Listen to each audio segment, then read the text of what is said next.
Hello everyone, today in this video I'll be showing you guys how you can put a restriction on your Safari web browser.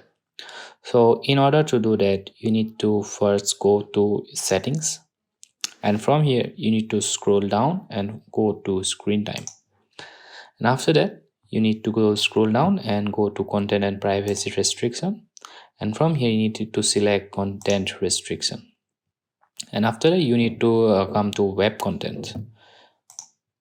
And as you can see, currently on my Safari there is no restriction. So if you want to restrict adult website from not opening from your Safari, you can just click this.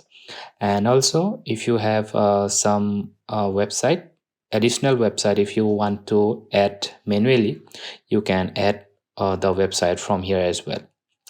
And also there is another website which says called allowed website.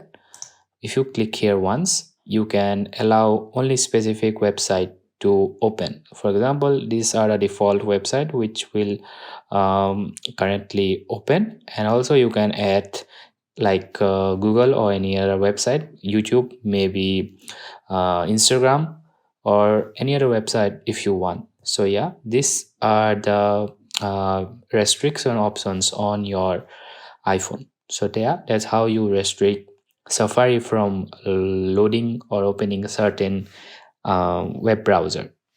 That's how you do it. Thanks for watching and have a